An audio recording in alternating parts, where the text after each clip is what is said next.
हम लोग से टोटल 7 लोग से 1,81,00,000 रुपया नौकरी लगाने के नाम से अलग अलग पोस्ट के आरोपी द्वारा लिया गया के है। भरोसे पे आए। जी। आरोपीगण पूरे मेरे सग्गे साढ़ू महेश्वर सोनवानी के सग्गे जीजा है। जी। इनका मूल घर जो है चरौदा है, तो इन्होंने नहीं मिल पा रहा है।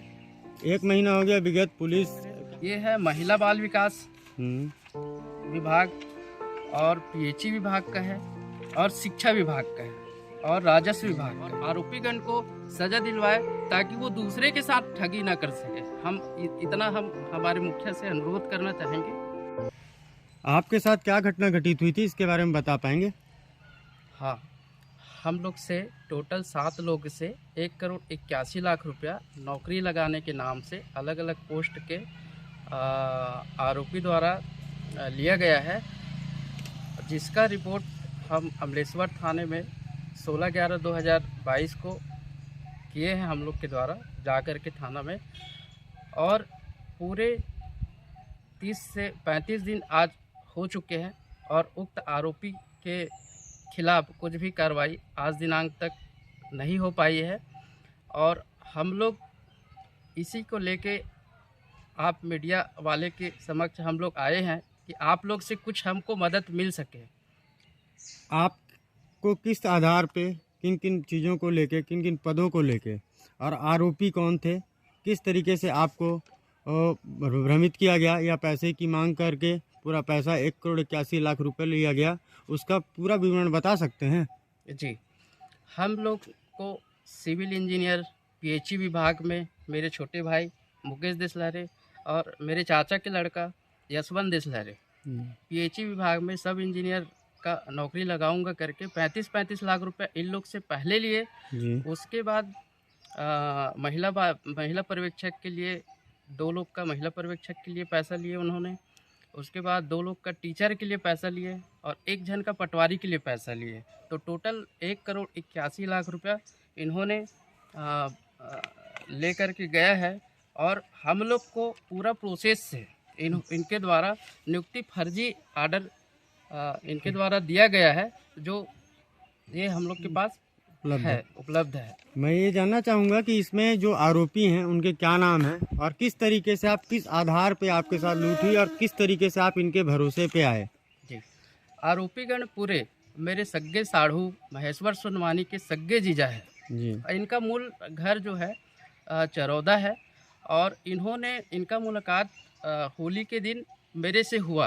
तो उनके द्वारा ये कहा गया कि हमारा परिचय माननीय मुख्यमंत्री के लड़के चिन्मय बघेल के साथ है, हम लोग कुछ पैसा लेके नौकरी लगा देते हैं। आप ये कैसे यकीन कर गए कि चिन्मय मुख्यमंत्री जी के लड़के आपको भरोसे में कैसे लिया गया?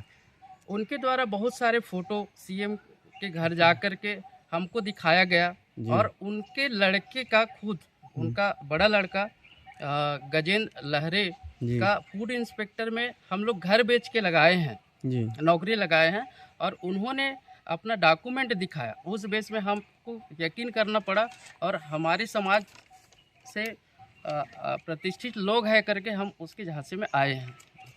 इन आरोपियों का मुख्य नाम कौन कौन है जिन्होंने आपके के द्वारा पैसे की नौकरी लगाने के एवज में आपसे पैसा लिए? उन अपराधियों का नाम बताएं जो एफआईआर में हैं। जी, मुख्य आरोपी जो है पूरे फैमिली है, 4 फैमिली है लोग। तो पहला नाम है मिलाप लहरे, पिता स्वर्गीय कुंवर लाल लहरे। पता क्या है? उम्र जो है 51 साल और इन लोग रहते हैं भिलाई चरौदा में।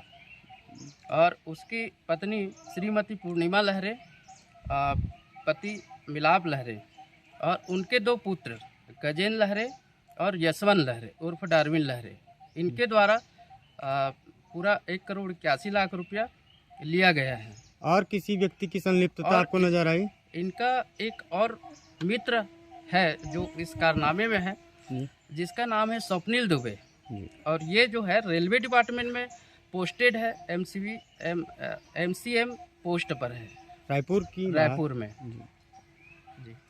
तो इन्होंने जब आपको पैसा लिया उसके बाद आपने एफआईआर की, तो क्या एफआईआर में किन किन विषयों पे आपने एफआईआर करवाई? उसमें एफआईआर में ये लिखा हुआ है कि इन्होंने आकर के हमसे पैसे की मांग किया और हम लोग जा कर के फिर पैसा जहां उन लोग बोले उसके घर में जा कर के हम लोग पैसा दिए। उसके एवरेज में इन्होंने हमसे हमको डॉक्यूमेंट दिए फर्जी नियुक्ति आर्डर, और ये नियुक्ति आर्डर का कॉपी है। और इसी के बेस में हम लोग पुलिस वेरिफिकेशन करवाए हैं, इसी के बेस में हम लोग मेडिकल करवाए हैं। जब हम ज्वाइनिंग करने गए तो हमको पता चला विभाग द्वारा कि ये सब पूरा फर्जी है, तब हमने जाके एफआईआर दर्ज करवाया है। ये कौन कौन से विभाग की पदों की बातें हैं?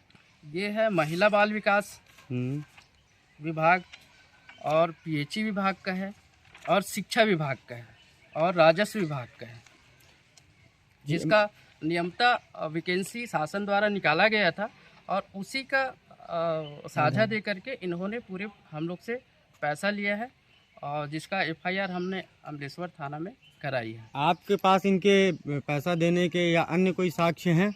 जी, हमारे पास भारतमाला योजना जो छत्तीसगढ़ में चल रही है, जिसमें हमको ज़मीन से मुआवजा मिला है, और उस मुआवजे को इनको कहीं से पता चला होगा तो हम लोग से इन लोग ठगी करके लिए हैं। उसका पूरा स्टेटमेंट हम लोग के पास है।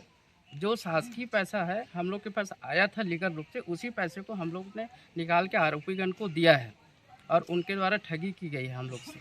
कोई कॉल डिटेल वगैरह भी आपने पुलिस को सौंपा? हाँ, कॉल डिटेल है, और ये आरोपीगण द्वारा ये पूरा कॉल डिटेल है जो हमने थाना में जमा किए हैं, और इसका वीडियो भी है, जिसका हम सीडी अमलेश्वर थाना में ऑलरेडी हम जमा कर चुके हैं। पुलिस के द्वारा अब तक क्या कार्रवाई की गई है, या यह एफआईआर आपने कब करवाई थी? ये 16/11/2022 का एफआईआर है जो हम सब ने जा कर के कराई है, लेकिन आज दिनांक तक वहाँ से हमको कुछ भी रिस्पांस नहीं मिल पा रहा है। 1 महीना हो गया विगत, पुलिस क्या आरोपियों को गिरफ्तार करने में कामयाब हो रही है? आपको क्या लग रहा है? हमको छत्तीसगढ़ के पुलिस प्रशासन में भरोसा है, लेकिन अमलेश्वर थाना की पुलिस प्रशासन में हमको आज 30 से 35 दिन हो गया है, लेकिन हमको वहाँ से रिलीफ नहीं मिल रहा है। आरोपीगण खुला घूम रहे हैं। और सीएम साहब के लड़के का नाम आया, तो आप क्या मानते हैं इस बात को कि उनके द्वारा ये कृत्य किया गया होगा, या उनकी कोई ऐसा लिंक होगा? हमको ऐसा नहीं लगता भैया कि उनका सिर्फ फोटो खिंचवा के हमको ठगी किया गया है। प्रतिष्ठित व्यक्ति है, हमारे मुखिया है, डॉक्टर माननीय सीएम सर के लड़के ऐसा नहीं कर सकते, और इस कृत्य में वो बिल्कुल अलग है, और इन्होंने हमसे छल किया है और धोखा करके पैसा लेके गए हैं लोग। तो सीएम साहब से आप कुछ कहना चाहेंगे? हमारे मुखिया सीएम साहब से हम लोग अनुरोध करते हैं हाथ जोड़ के कि हम इस पूरे मामला में हमारा सहयोग करें और आरोपीगण को सज़ा दिलवाए, ताकि वो दूसरे के साथ ठगी ना कर सके। हम हमारे मुखिया से अनुरोध करना चाहेंगे। ठीक है, चलिए, हम ये बात जरूर चाहेंगे कि मुख्यमंत्री जी और प्रशासन, क्योंकि हमारी छत्तीसगढ़ की पुलिस और हमारे मुखिया बहुत ही सजग हैं ऐसे मामलों में। जब आपकी पीड़ा जाएगी तो मुझे पूरा उम्मीद है कि इस आपका निराकरण भी होगा। और ये बता, आज आप 4, 7, 8 लोग हैं, हो सकता है 50 निकलें। अच्छे से जांच की जाएगी तो ज़रूर इस तरीके के गैंग और रैकेट का खुलासा हो पाएगा। आज आप चले गए हैं, कल कोई ठगी का शिकार हो सकता है। जी जी, ठीक है, तो इसलिए आप लोग, ठीक है, जोहार, वंदे मातरम।